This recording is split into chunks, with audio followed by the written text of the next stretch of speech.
Xin chào mọi người, hôm nay cả nhà mình sẽ đi thư viện để trả sách và mượn thêm sách mới cho Thỏ và Gấu. Hiện tại hai bé đã nghỉ hè nên có nhiều thời gian rảnh. Hai bé nhà mình rất thích đọc sách nên chỉ trong một tuần đã đọc xong hơn 10 cuốn mà mình mới mượn tuần trước. Giờ cả nhà mình sẽ đến thư viện để trả sách trước. Theo thống kê trên nước Mỹ có hơn 123.000 thư viện. Trong đó khoảng gần 18.000 thư viện công được mở cửa tự do và hoàn toàn miễn phí. Mỗi tiểu bang sẽ có các hệ thống thư viện khác nhau.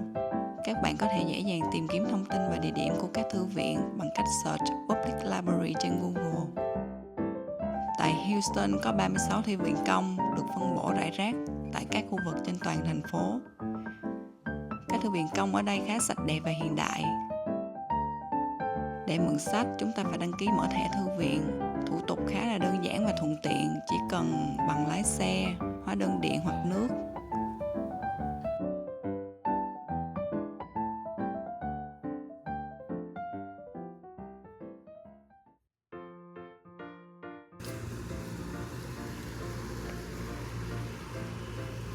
Việc trả sách được thực hiện hoàn toàn tự động trên máy khá là đơn giản và nhanh chóng. Chỉ cần bỏ sách vào, máy sẽ tự quét mã và ghi nhận ngày giờ trả sách. Sau đó nếu muốn bạn có thể in receipt để lưu lại.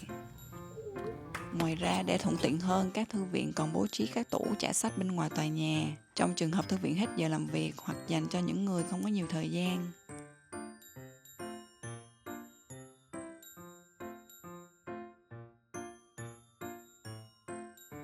Sách trong tủ sẽ được nhân viên thư viện scan để hệ thống ghi nhận.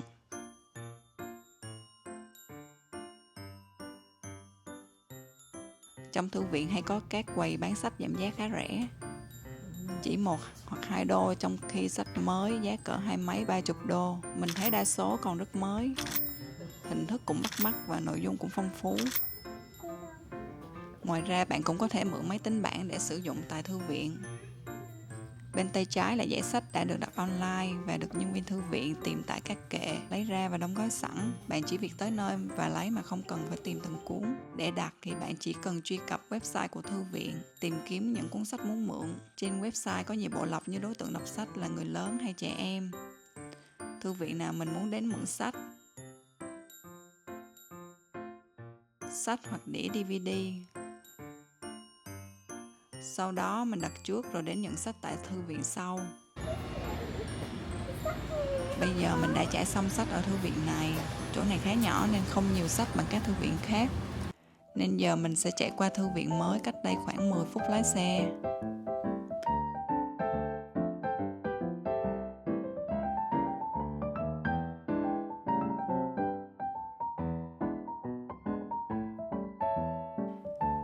Hiện tại là mùa hè, có nhiều cây ra hoa dọc đường nhìn rất đẹp. Thời tiết Houston mùa này khá nóng, có khi lên đến 35-36 độ C.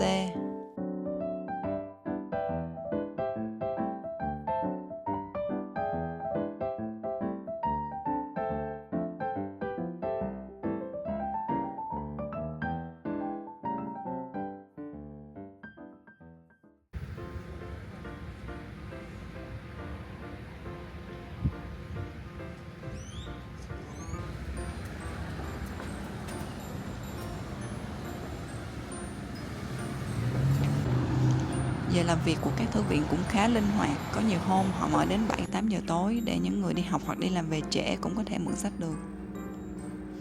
Trong thư viện cũng sẽ có các máy tính để tra cứu sách. Khi muốn nhập thông tin tìm kiếm, bạn ghi lại mã số của cuốn sách. Người ta có để sẵn các tờ giấy nốt và bút chì để mình ghi cho tiện. Giống thư viện cũ á. Cái này có rồi đó. Sau đó bạn dựa vào mã số của dãy kệ và sách để tìm cuốn mà mình đã ghi chú.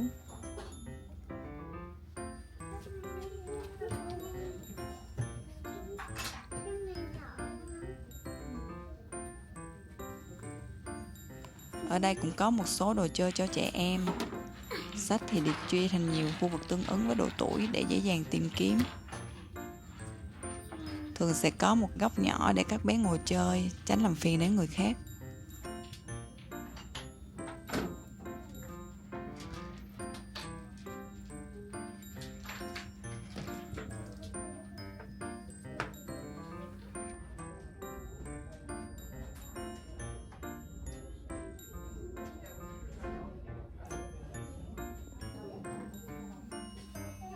Để mượn sách, bạn cần quét mã vạch thẻ thư viện và nhập password để đăng nhập tại máy check-out. Sau đó, scan từng cuốn một để hệ thống ghi nhận việc mượn sách.